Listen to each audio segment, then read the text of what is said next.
Hello, friends.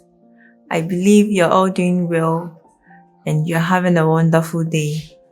Yeah, most of you would have been stressed, myself the same. But I believe as we read this book, it will serve as a stress reliever to us all. Today, we'll be reading the book written by Dr. Oxler Park, which is Navigating the Heart Who is Dragging You. Dr. Oxler Park recognized that knowledge and skill-based education could not bring true change and development to young people. For the past 20 years, he administered Christianity-based mind education to youth all around the world when no one else considered character development necessary. He has dreamed for the youth to go to sleep with happiness and wake up with hope, because many youth go to sleep in pain and wake up in despair. He wants his dream for them to come true through mind education. And in this book, we have 10 chapters.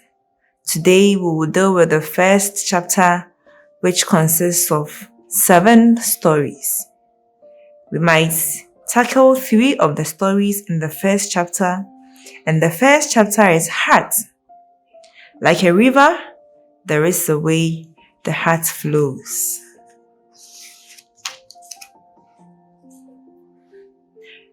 The first story is about a drug addict who fell into his thoughts while eating a piece of spoiled bread. There is a man named Julio who lived in New York City. He migrated to the United States at a young age with his family from South America. In America, where there is an abundance of material things, drugs are also very common. Even though the government had tirelessly tried to rid this nation of drugs, they have been unable to do so. As a result, it is very easy for students to get drugs. From his youth, Julio had been doing drugs for almost 20 years. If you have done as much drugs as he had done, you are surely a drug addict. Julio needed drugs, but he couldn't hold a job, so he would beg and steal to get money to buy more drugs. As long as he was high, he did not feel cold, hot, or even hungry. When Julio was high, his heart felt very comfortable. Because he simply could not quit the drugs, he became homeless at a young age and ended up living and sleeping on park benches. One day, as the drugs wore off, Julio became very hungry. So hungry that he started to search through the garbage for food.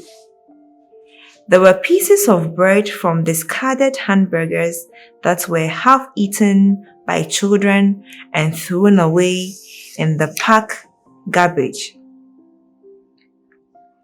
When Julio searched through the garbage, he found a piece of bread that someone had thrown away. Julio devoured it. After eating for a while, he noticed a strange taste. The taste came from one of the pieces of bread that had been spoiled. At first, he had been eating it mindlessly because he was so hungry. He only realized it was spoiled after he became full. He looked at the piece of spoiled bread in his hand and then at the pieces of the bread that had fallen to the ground and fell into the following thought. What am I doing right now? How did I end up becoming this kind of a person? Everyone else buys and eats bread that's fresh from the bakery. So why am I eating spoiled bread from the trash? Other people my age are married and have homes. But in my entire life, I could never actually see myself buying a home. And I'll probably never get married.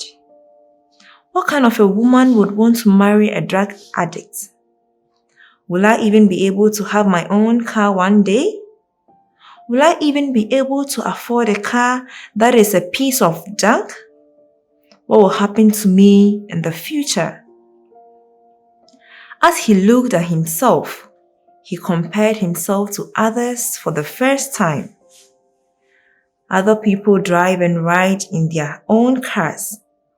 Other people get married and come to the park for a walk with their beautiful wives and children. Other people wear nice clothes and new shoes. But what's wrong with me? I have been addicted to drugs my whole life, and I am just going to live pitifully like this. And that is exactly how my life will end. Drugs have ruled my life. While he was doing drugs, he never once thought about this. But for the first time in 20 years, he discovered what a failure he had become. All of a sudden, he wanted to get married. He wanted to live in a comfortable home, take his family to the park and play, and go to the bakery to buy and eat the bread that he wanted. That kind of heart erupted inside him. But when he looked at his own image, this dream seemed intangible. It started to seem that if he continued to live the way he was living, he would end up diseased, suffering alone on the park bench, and finally, death. At that instant, he felt fearful of death in his heart. Nevertheless, Julio continued to do drugs and was caught by the police and sent to a drug rehabilitation center. In drug rehabilitation centers, you are not allowed to go outside for a period of time, and during that time, they train you to quit drugs. From the first day, the counselor spoke to the addicts who were mandated to be there, saying, "Everyone, you want to quit drugs, don't you? I know you very well. Through your fault, you can never quit drugs. If you really want to quit drugs, then from this moment on, listen carefully to what I say. I have worked as a drug rehab counselor for a long time. I know how you can quit drugs."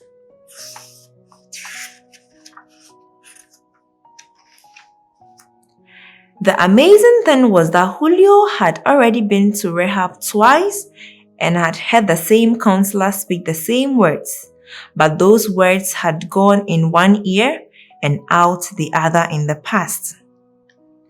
This time, he was able to hear what the counselor was saying. "That's right," he thought to himself. "That is who I used to be." As Julio listened word for word to what the counselor said, he took a look around him. Everyone in the room was a drug addict, but no one was concentrating on what the counselor was saying. They were people who had their heads down sleeping, people who were messing around with the one sitting next to them, and people dozing off, thinking about other things. Julio had been like that before, but when he clearly discovered that he would only die from drugs in the very end, his heart began to change. Finally, he was able to actually hear what the counselor was saying. As people live, when they think that they are right, when they think that they are good, when they think that they are great, and when they think that they are smart, they are unable to listen to anything other people say. No matter what anyone says, that person will only select and listen to whatever fits his or her own heart. On the other hand, if you are a failure in life, you are the person who has done wrong. And if you can acknowledge you are that person who is wrong, then you can actually hear the words other people is telling you. And just like that, Julio was able to say, so that's why I wasn't able to quit drugs. He was then able to concentrate on what the counselor was saying.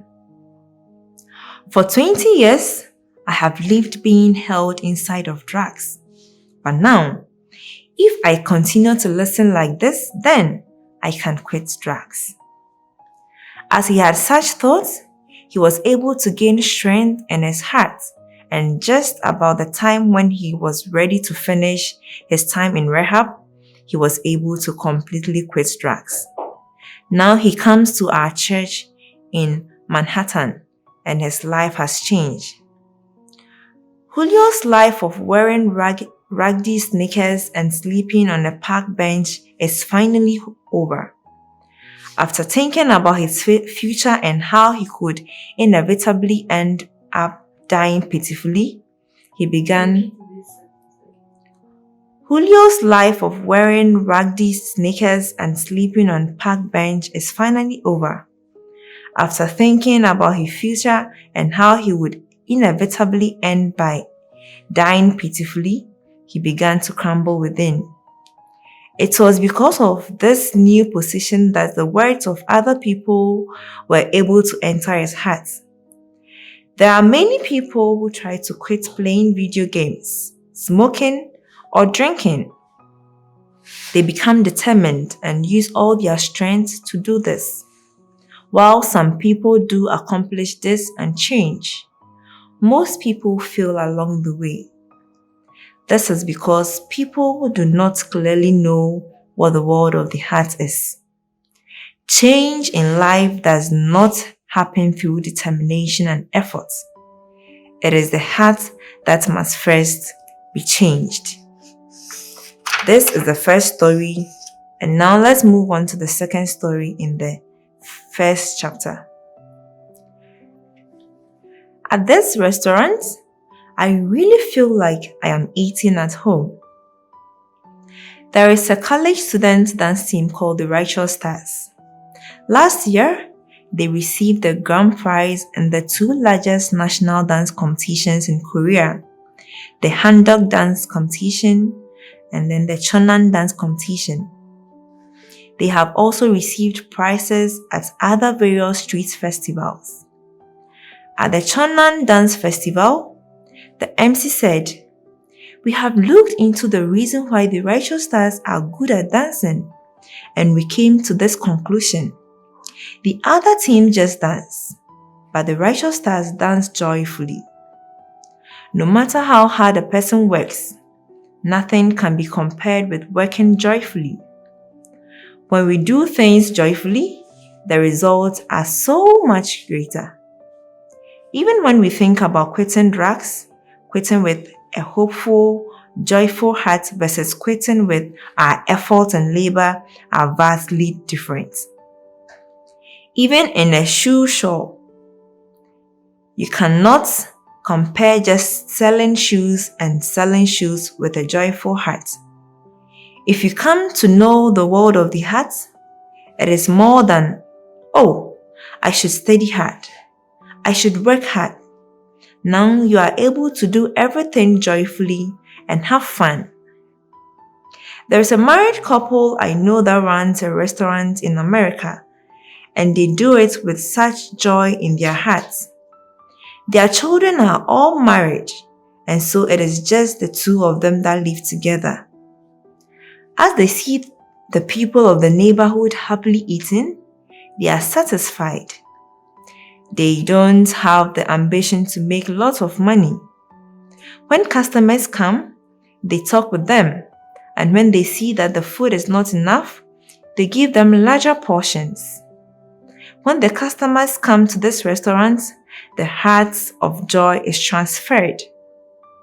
People say to themselves, "When I eat at this restaurant, it really feels like I am eating at my own home."